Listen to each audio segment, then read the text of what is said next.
Thank you guys for tuning in to episode 4 of Just Be You podcast. I am your host, Gina Jones, and here you have the right to be you. I got another special guest in the building today, Mike. What's going on, honey? What's up, Gina? How you? I'm good, y'all. This is my homeboy. We've known each other for years, and I've been wanting him on this podcast, and he actually just committed to, we got a special announcement for y'all, but he committed to coming at the last minute, and I'm so grateful. Thank you so much for coming. Thank you for having me. Tell the people who you are, what you do, your accomplishments, and all your accolades. Let's hear it. Thank you, everyone. My name is Michael Weatherspoon. Everyone, I go by the name of Dr. Mike. I have a master's in education with a concentration in adult learning and development. I have an undergraduate degree in communication management and a social liberal arts degree. And it stemmed from getting the GED in 2009. And I'm currently working on a doctorate of education in interprofessional leadership at Kent State University. And I have a proclivity to build a school in marginalized communities which focus on communication, integrity, and reading literacy. And that's who I am, an aspiring professor. I'm an English tutor. And I'm also a recording artist. I have 3 albums in stores worldwide on Apple, Spotify, and all the platforms. My latest one is called In Red Print. I have In Red Print, Faith Without Doubt, and Street Literature. And Gina has been a great friend to me for the last 15 years. We got a good topic for y'all tonight, okay? So, all right. We're going to hop straight into it. Okay. Let's jump straight into it, okay? So tonight we are talking about femininity and masculinity. We're going to touch all kind of topics as it relates to those two, but we are really going to focus on those things and kind of get some answers to why men and women operate the way that they do. I think that's good. Yeah, I do too. Yeah. I do too. So let me start off. I wanted to be sure that we understood, the true definition of femininity and masculinity. Okay. So I looked up a couple definitions, and I just want to read them off to y'all real quick, okay? So this one is very vague. It says femininity, qualities or attributes regarded as characteristics of women or girls, right? But I wanted to dig a little deeper than that. So I pulled up a definition on Wikipedia, and it says femininity, also called womanliness, is a set of attributes, behaviors, and roles generally associated with women and girls. Femininity can be understood as socially constructed. And there's also some evidence that some behaviors considered feminine are influenced by both cultural factors, biological factors, culture and biological factors, right? And so I'm gonna touch back on that, but I want to read the definition to masculinity. I'm gonna give the brief definition for that one as well. Masculinity, obviously, it says qualities or attributes regarded as characteristics of men or boys, right?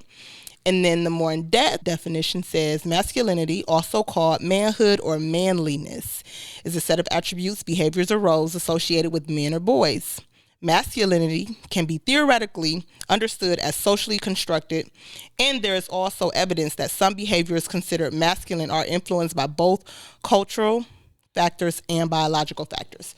So the last sentence for both definitions is kind of what I want to focus on, right? So where it says, there's also evidence that some behaviors considered masculine are influenced by both cultural factors and biological factors. That's both for, masculinity and femininity. Yeah.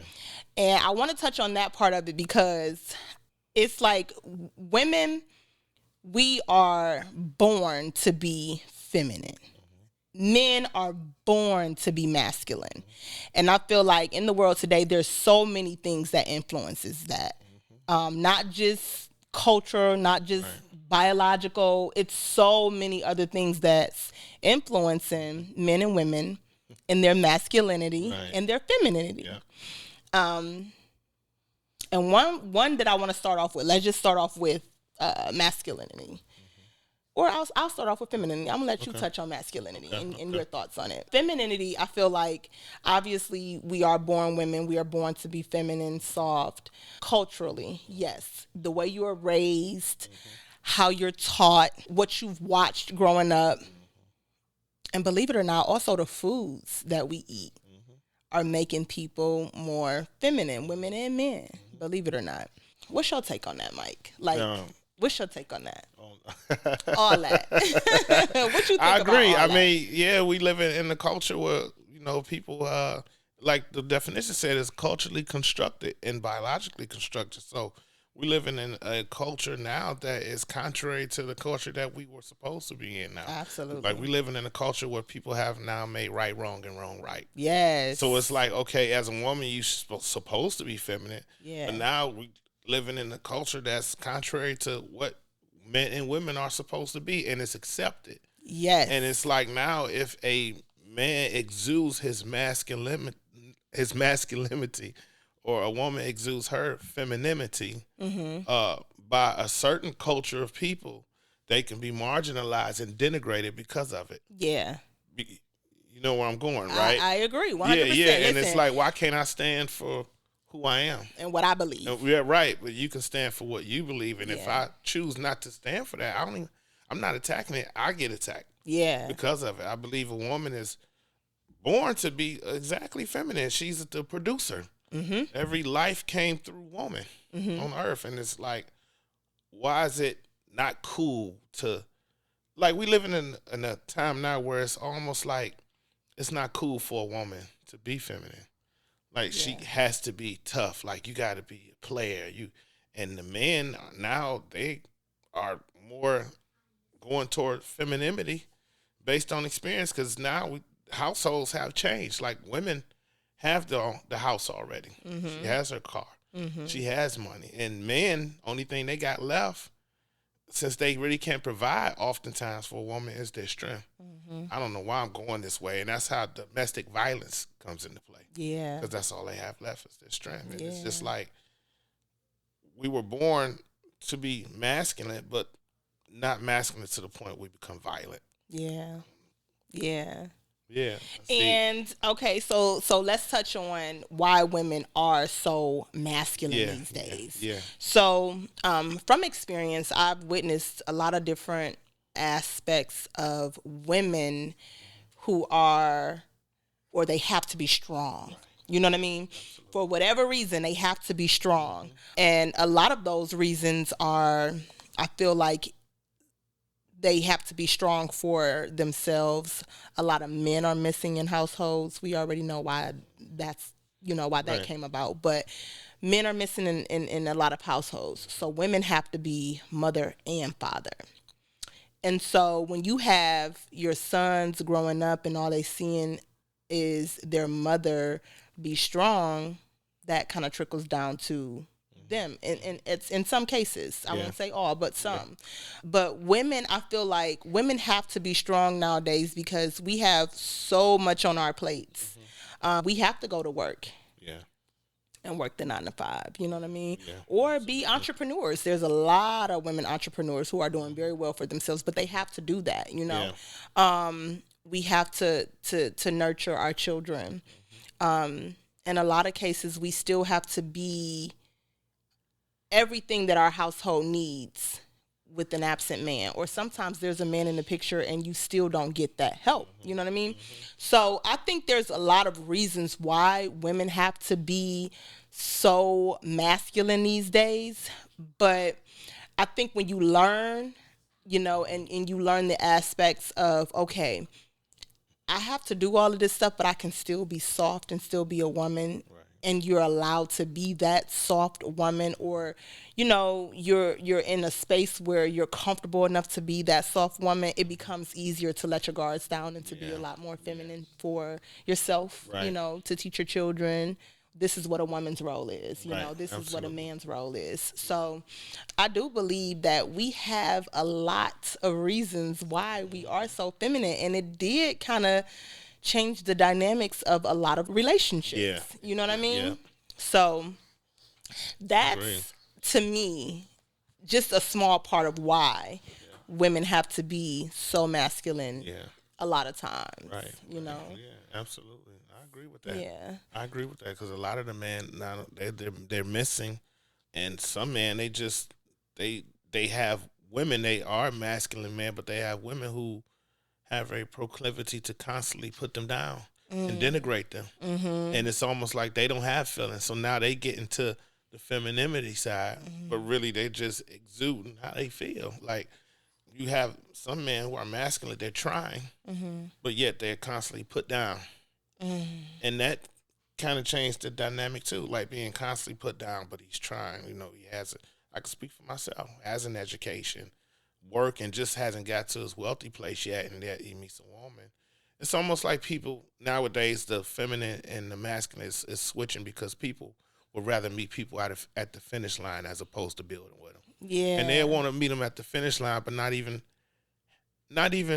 having anything to bring to the table themselves. You know, and it's like, oh, so when a man, and sometimes in relationships, in the communication aspect of it, when a woman to say, hey, I want to know how you feel.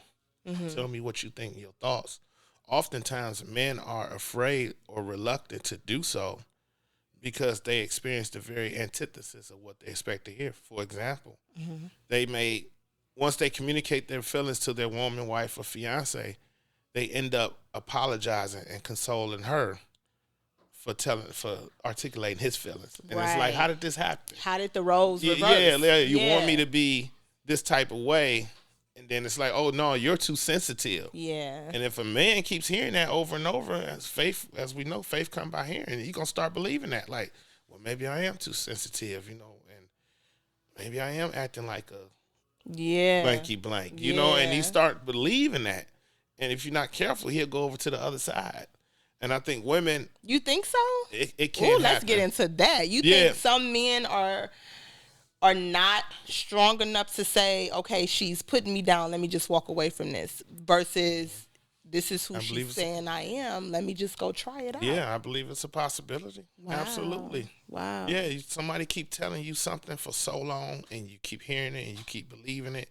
And it's like, if you treat it wrong by every encounter and relationship that you have, you might just go over to the other side. Like, let me try this. She said, I'm sensitive. And you're hearing this all the time. And it's like, I'm not feminine. I have feelings. And like the roles are getting so twisted right now. Like you said, a woman has to be strong because she's disrespected so much. And she hasn't met a man that is truly willing and ready to love her. Yes. Love and respect, and that goes hand in hand, right? Yeah. A woman needs to be loved and a man needs respect. We look at that as love, respect, honor. Yeah. But when a woman refuses to honor and a man then refuses to love, it's just total chaos. It's total chaos. Get switched and misconstrued, and a lot of confusion and deep-seated antipathy within couples. I like that, antipathy. Yeah, deep-seated hate. Yeah, antipathy. Towards one another, and it just all comes out. And that femininity and masculinity, it interchanges. And it switches up. I agree. Listen, I am no angel. I am no angel. And listening to you say these things almost make me want to call everybody that I've disrespected like, I'm so sorry. You know what I'm saying? But you did touch a point where you said a woman wants to feel respected. Yes. And we already know the black woman is the least respected woman. There's so many reasons for that too. It all starts, these are all issues that are deep rooted. They're not surface level issues. Absolutely. We can't just look at one scenario and say, oh, the black woman is the most disrespected, but we got to dig deeper and say, here's why. You know what I mean? Because we don't have the black man the way we need the black man. You know what I mean? He's broken. Yeah. And so a broken person trying to come and love another broken person, like you said, is chaos. You know what I mean? Yeah. So I personally have experienced that.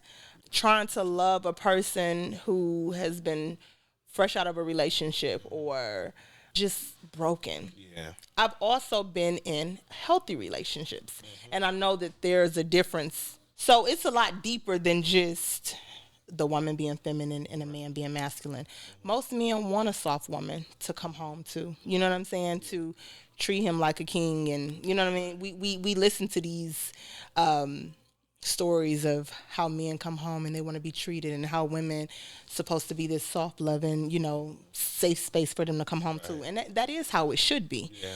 But again, when a woman feels disrespected, it's hard for her to deliver that energy. And a lot of times the person you're in a relationship with is the one who is committing that offense. So it's hard for a woman to say, okay, I want to be feminine to this man. I want to love this man. I want to be his strength. I want to be his peace. I hear that all the time. Be my Yeah. peace. Yeah. But she can't be your peace when you're not her peace. And that's where the chaos comes in at. And so I think we got to get to the root of the problem. Yeah. We got to get to the root of Yeah. the problem and figure out how to build black families again. Yeah. Because that's important. You know what I mean? And the big Absolutely. issue is a lot of men, a lot of black men, I won't say, well, I'll say women too. A lot of black men and a lot of black women, they have switched sides, like you said. And that takes away from the foundation of the black family, raising black children with a mom and a dad. Again, I have nothing against same-sex relationships, same-sex marriages. But if we speak in normalcy, I'll say Yeah. that. Yeah. Yeah. I was raised where a man and a woman come together and they produce children. I'm not going to ever step away from that. I'm not going to ever be apologetic for that. Right, You know what I right. mean? I'm not attacking that community, Right. but I do believe that we need to build stronger black families, the foundation for stronger black families again. Like, I would love to see that orchestrated where, you know what I'm saying? The same way we got these podcasts floating around, just something helping the black families rebuild. Yeah. What is your take on black women being the leaders of most of the households nowadays? What is your take on that? I know you've experienced, a lot Yeah. of Yes, stuff I within have. your relationships. sure But have. I what do sure you have. take on? What's your take on that? I believe oftentimes in some cases where a woman exudes such masculinity is because of trauma, previous trauma that she's Yeah. experienced before the nice guy or comes in the picture. So now, here's a man that is masculine, yet aware of himself. Yes, loving, No. meaning loving, Loving, caring, kind, his kind. natural comportment. Yeah, Yet she's so on guard because of what she's been through prior to him. So now he's being punished for what she's been through. So now anything that remotely looks close to what she's experienced, if Yeah. he shows it, the guard goes up. So now, and people, men and women both should understand that disagreements are going to happen. We are diverse people with different thoughts, opinions, perspectives, ideologies. But it's just that in conflict, there's resolution. yeah, And we have to understand that other people's views have merit and not just one's own. But what happens is when in relationships, oftentimes when there's a disagreement about something, one person will take that disagreement as a whole offense and a fallout. And it really don't have to be at all. Just disagree, like we have different perspectives. That's Yeah. all. But I think it comes from trauma on both ends. All the trauma that men and women have experienced in relationships and in the world.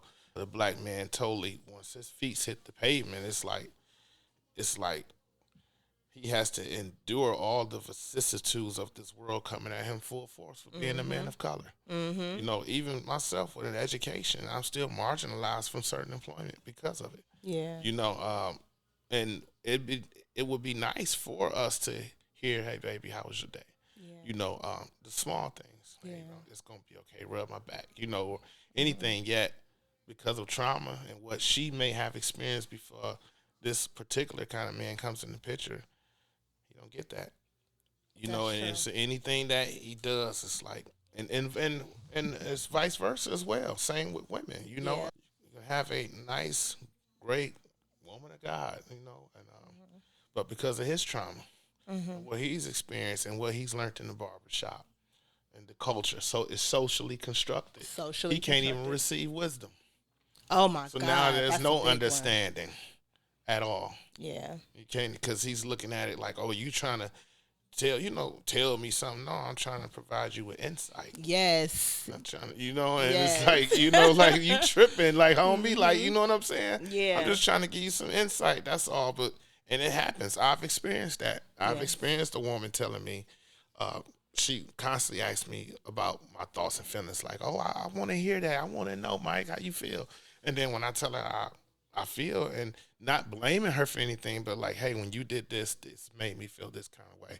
I just want you to understand my perspective. No, I don't understand that. No, you just too sensitive. Like, yeah. So it makes us not want to communicate now with one another. Yeah. If we feel we've been denigrated because of we communicate, both men and women. Right. It ceases communication now, because instead of both of us taking the time to hear and listen, whether we agree with it or not, we immediately throw stones at that articulation. Yeah. No, it ain't me. And my philosophy is it's not about who's right, it's about what's right. What's right. Yeah. Yeah, that's a big one. And you said something that made me think about that when you said everybody's going to have disagreements, but there will be resolution. Yeah. The problem is a lot, and you touched on this as well, a lot of men don't want to receive wisdom from their partners, their women. You know what I mean? Like, there's a lot of men who will challenge what you're saying because he's a man. And a lot of times they're operating out of ego. You know what I mean? Because God gave the man woman for help. Yeah. But also for her wisdom, because we have an intuition that you guys just, I'm not saying every man doesn't, but we have an intuition that you guys aren't equipped with. And so we sometimes see things differently, and that's where we come in to be your help. But when we voice those things or try to bring wisdom to a situation, and there's a tug of war going on, you know what I mean? I can't tell you something because you a man. Yes, the man is supposed to lead, but I should be able to tell my man, my husband, my significant other, whomever, what I see from my perspective as a woman. And he may not always hear me or take that advice, but at least hear me, acknowledge me. Least. You know what I mean? Yeah. At least hear me, acknowledge me, and communicate with me. Babe, you know what? I think that's a good idea, but we're not going to go that route this time. Make her feel that, like, what she's saying is heard. She's heard. You know what I mean? She's not being pushed off or brushed off by the wayside, or you're just not operating out of ego, where what I say goes and nothing you say matters. And that's what makes a woman, from my personal experience, that's what makes a woman want to shut down. Yeah. Like, we're not partners here. You know what I mean? This is your world and I'm just in it. Like, no, we have to be collectively partners in order to move, as a unit, as one. Yeah. And so, it's hard for a man to give love to a woman who's disrespecting him.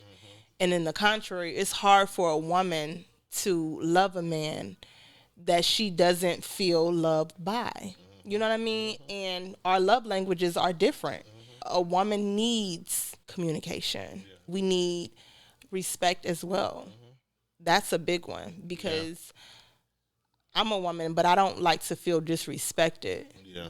It's almost like how y'all perceive respect as love. You know what I mean? Right. I'm still a woman, and I want to feel respected. Yeah. So I think, that's a big one for me. Yeah. And from my experience, that's why there's a lot of chaos as it pertains to women and men not getting along or not finding common ground. Right. Like you said, when you were like, oh, this is how you made me feel.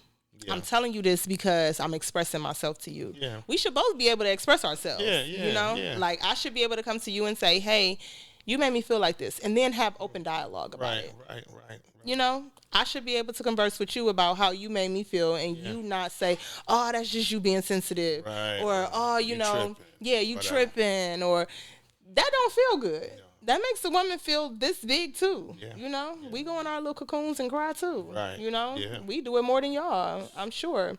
But once that's been done so much and so often, that's where the disrespect comes in, because it's like, you're not hearing me, Yeah. nor are you listening to me. Yeah. So if you're disrespecting me and completely just oblivious to what I'm telling you, like, now I feel disrespected. Right. You know what I mean? Right. And then that's when the disrespect comes from her. Now she's belittling the man. Yeah. At least that's in my Yeah. experience. Yeah. You know, now yeah. I'm in that space where I'm like, you know, I've been there before. Yeah, I feel you. I have been there before, and it was not good. Yeah. But at the end of the day, that is only one aspect of why women are feminine but act masculine. And let's touch on this. Do you agree that it takes the right man to bring out that femininity in a woman? I believe that as a woman, it takes the right man to come and just pull that out of you. Yeah.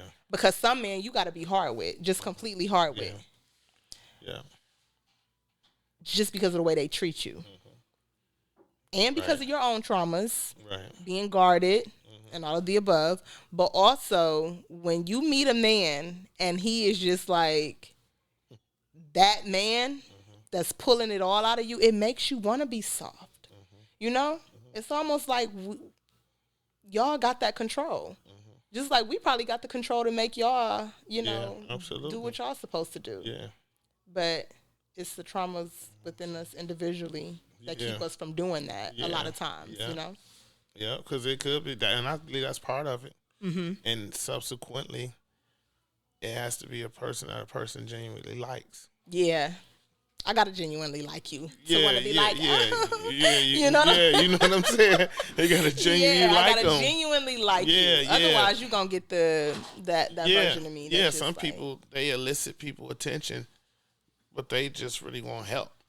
Yeah, the whole time. So their intentions was never right in the relationship anyway. That's good. And that man or that woman can be doing everything necessary, making a valid attempt to communicate, to love, to be caring, to cook, clean, financially, be responsible. Yet that person, because of their disdain for them or the way that they view them, they vacillate between the idea of caring for this person or not showing them any attention at all. So some people purposefully will sit up because of their own thoughts, because of their own view of you.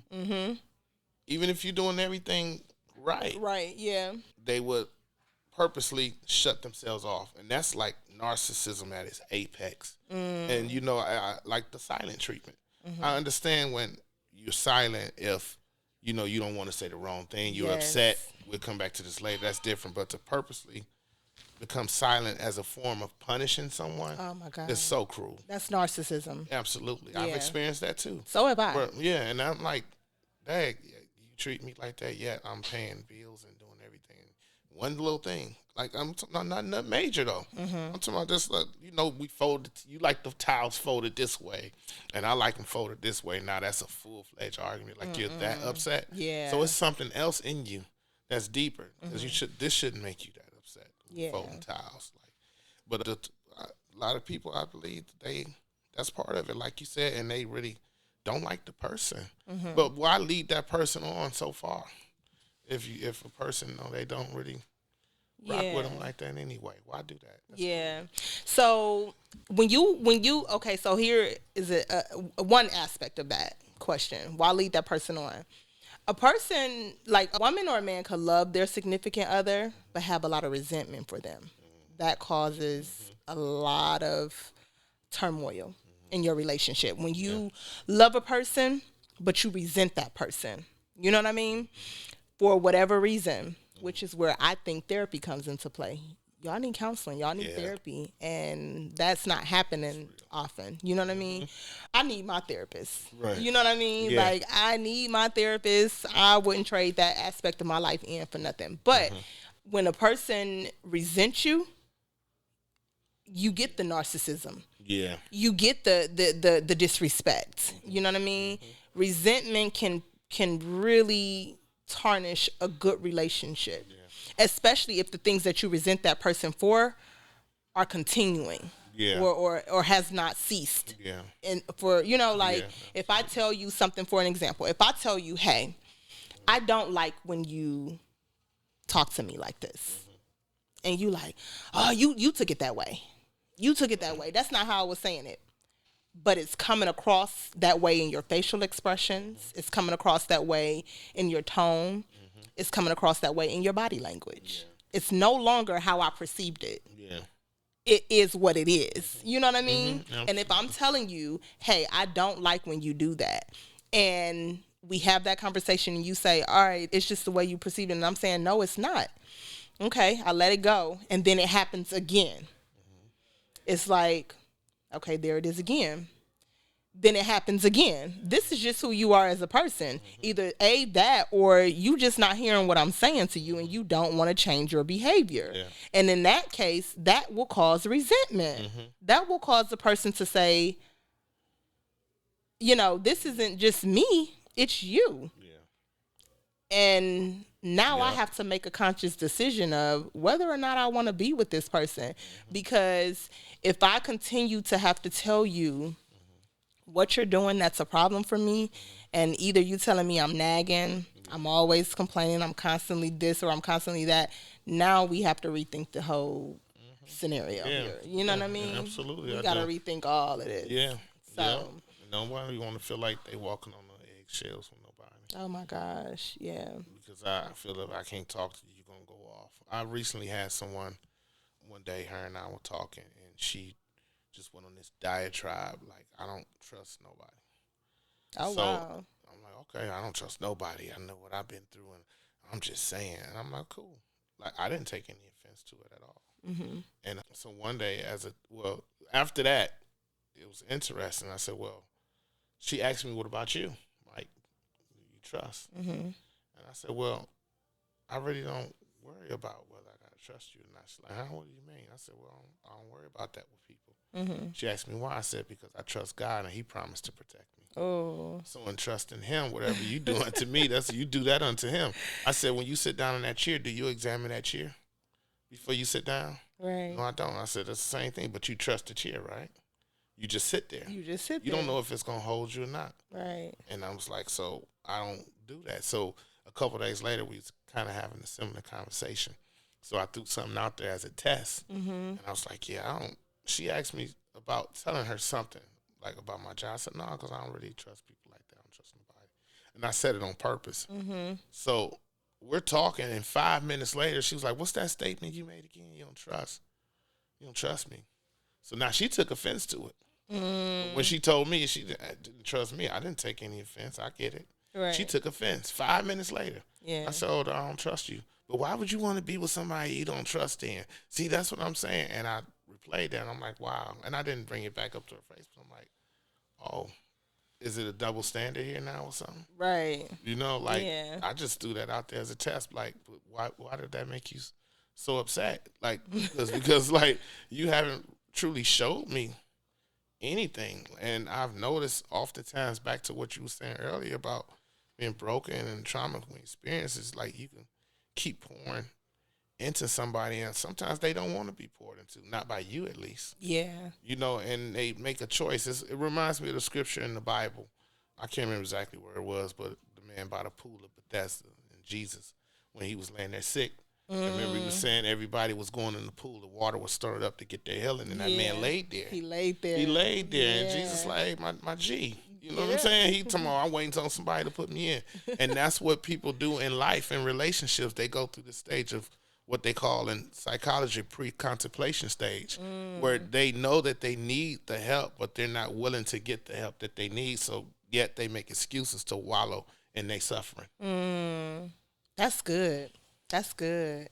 Yeah, it's called That's real pre-contemplation. Yeah, they're not willing. Pre-contemplation. Yeah, What? Say that again. pre-contemplation stage. Like for Okay. instance, the therapist can tell them, "Hey, you need to do water therapy. You need to clean up," and they're like, "Okay, okay," and never do it. So they're really not willing to move to the next level in life. So they be around people who make them feel comfortable, like the people at their church, and they go on these saying these empty disquisitions like Jesus is gonna fix it. Well, he already fixed it. Right. You know, just gotta Jesus do the sent. work. You got to do the work. Yeah. Well, again, this person, had multiple health issues, and they was like, well, I'm just gonna eat whatever because the Bible say blessed and God said pray and it's sanctified. And I said, well, let's investigate that. If your doctor is instructing you because of the multiple health risks that you have to not eat certain things, and you going against orders and instruction, prayer does not cancel out ignorance. Yeah, that's a fact. I'm sorry. Go ahead, Gina. I'm sorry. No, you good. I'm liking this because that's true. And when you know better, you do better. Yeah.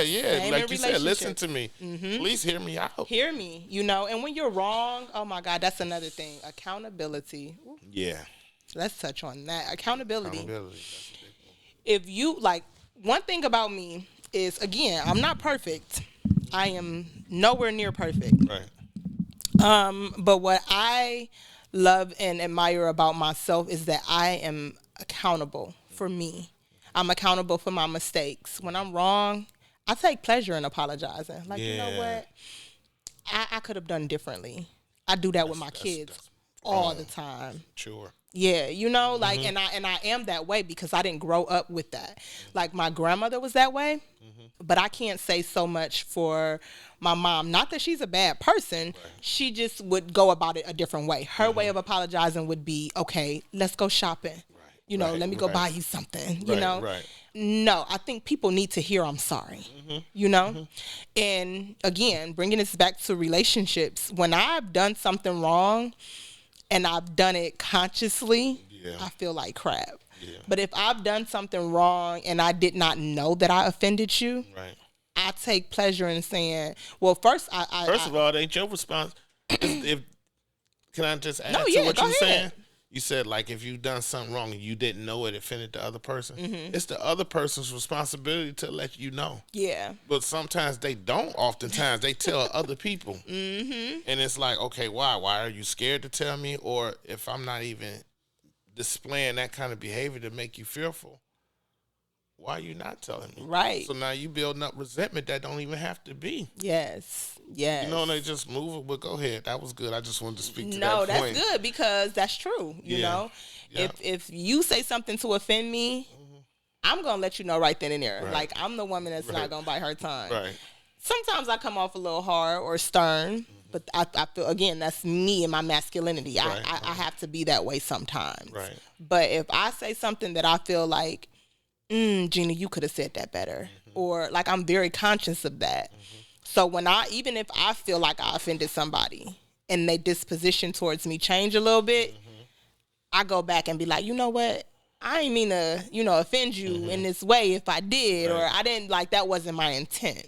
So, and I do that with my kids because, again, kids got to hear that I'm sorry. Your partner needs to hear that you're sorry just as much, because we all we all big kids. Big kids we are, for real. In relationships. Yes, we are. You know what I'm saying? Yeah, for sure. Trying to seek that love and attention that we got from our parents or whoever loved us the way that we wanted to be loved. Right. Or, however we were raised. So we all big kids seeking the same thing, love. Yeah. In whatever form that is. So I have to I take pleasure in telling my partner when I'm wrong, I'm sorry. A lot of women, it's hard for a lot of women to take accountability.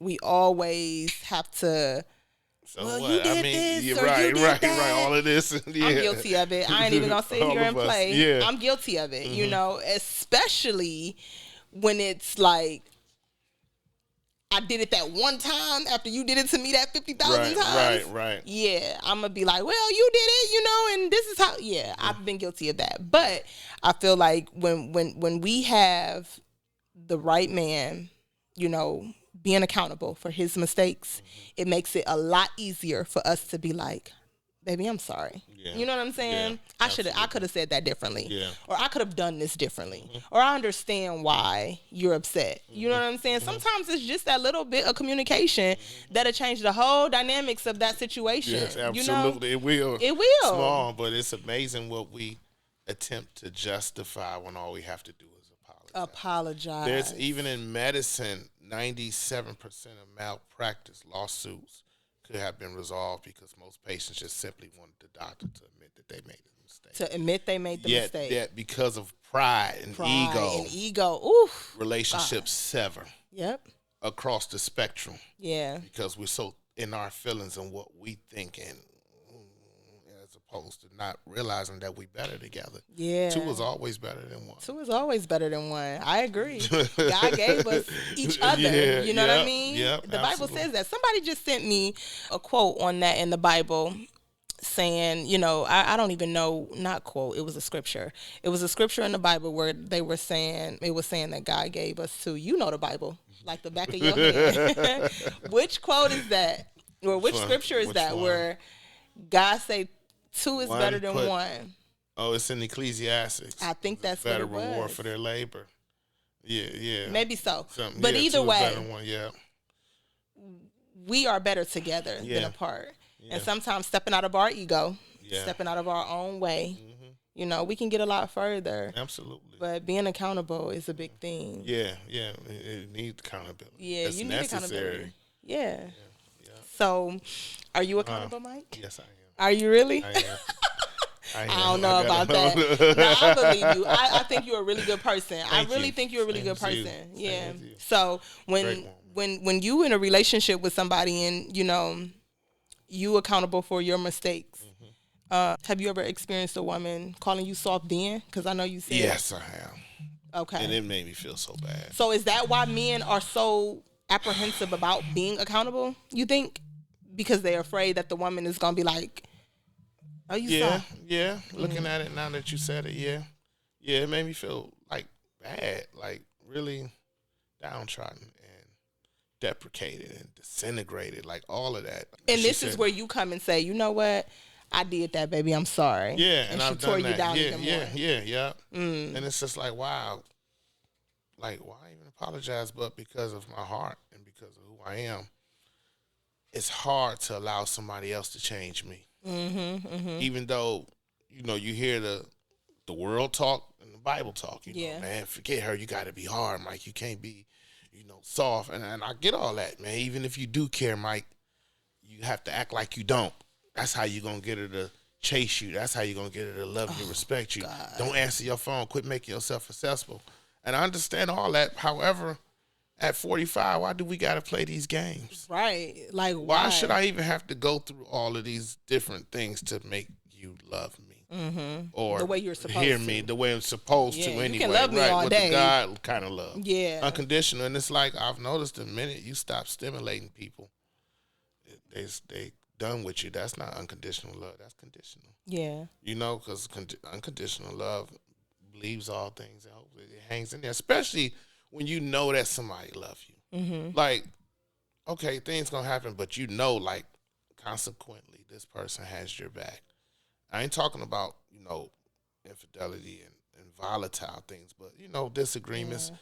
But when you know, if you, a person just really know that you love them, you know, but they never experienced real love before either. Oftentimes, like real unconditional love, like, I'm not here to take anything from you. I'm here to multiply. You know, I'm here to serve.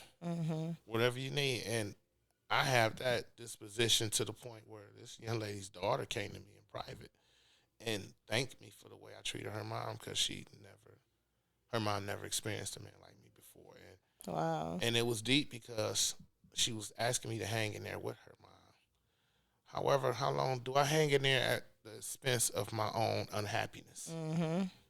You know what I'm saying? I understand that we all been through stuff, but we all are responsible for our healing. Yeah. So hanging there with, I get it, but at the expense of me being unhappy too. Yeah. Like, it don't take that much to get up and just give me a hug. Michael, how was your day? Like, no, I'm going to cook today. Mike, you ain't got to Yeah. Yeah, it definitely hurts me as a man, and people could, but I don't know who I am. But it hurts. It hurts. Yeah. It does. It does, and it's like it's chips away at the black man, if I can say it like that, or myself, little by little. And I'm glad I know the Lord, because that's where my confidence comes from, and I refuse to let what I've been through in my past dictate how I treat somebody in my future. Yeah. It don't make me bitter. It makes me better. Yeah, good for you. Yeah, thank you. Good for you, because that could make a person bitter. Like I said, the resentment comes along. And that's where therapy comes into play too, like we said, because when you've experienced a bad relationship, you have to go to therapy. I don't care what nobody say. They don't think it's going to work, but you have to go to therapy, because you'll get in the next relationship and sabotage it. We know these things. It's common sense. You jump from relationship to relationship carrying the same baggage. And same with women. She go from relationship to relationship. Now she's built up this wall. Now she feels like she has to be that strong, masculine woman, to do everything, because she's not dependent on no man. Now she independent. You know what I mean? Yeah. Because she's been hurt so much. When all she had to do was go to therapy, heal. It may be a lot more to it than just going to therapy, but take some time to do the work. Do the work, heal, figure it out. Figure out why you having these issues with men. Figure out why you having these issues with women, and dig deeper, dig to the root of the problem and figure it out, so that you can have a healthy relationship. Everybody deserves a healthy relationship. Jeannie. You just made me think about something. Really? Yeah, what? You made me think about there's this term in sociology called the looking glass self. And what it means is people behave based on what they think people think about them. I agree with that. I agree Every with day. that. So it is, you can have somebody loving you appropriately, God's way, really care about your soul, your being. Yet because of past trauma and maybe your own insecurities to add to that. Yes. They're thinking something about you that they're not thinking at all. You know what I'm saying? Like your hair might not be done, but they're loving you for you. They asking you to take off the lashes, the nails, and all of that. Yeah. But you're thinking about how they may be thinking about you. Because that's how you think about you. Exactly. Yeah. The looking glass self, and it's all falsehood, and it's already a trick from the enemy. Yeah. And what he's tearing relationships up left and right. And just not being whole alone. Not being whole alone. Like, I can't fill your cup until mine is full. Yeah. And it took me so long to learn that. I can't give to you until I'm full. Right. And until I get full, I got to get whole, mentally, spiritually, emotionally. I have to do the work to get here.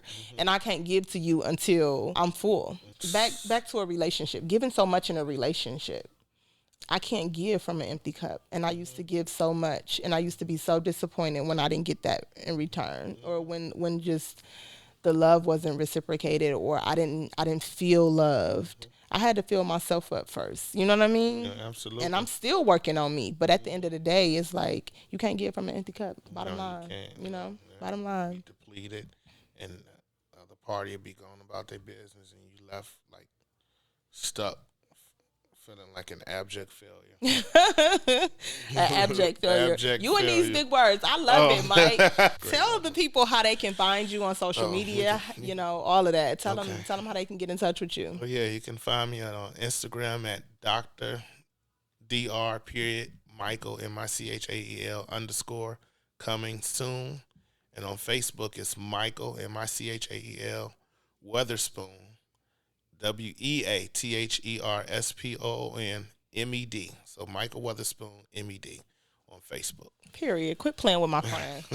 I mean, because he really is that guy. He is that guy. You hear me? I appreciate you. I'm so happy for you, because and this is why I say you deserve a good woman, because you came from a GED. Yes. Okay.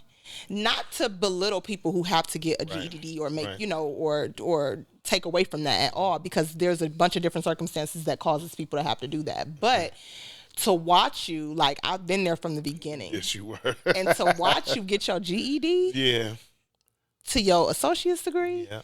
To your bachelor's, to your master's, and now you're working on your doctorate. Like, I'm impressed. You surpassed me. You know what I mean? That alone is like, is unbelievable to me sometimes, where I think about where you started, where you come from, and where you are now. And I just want you to keep going.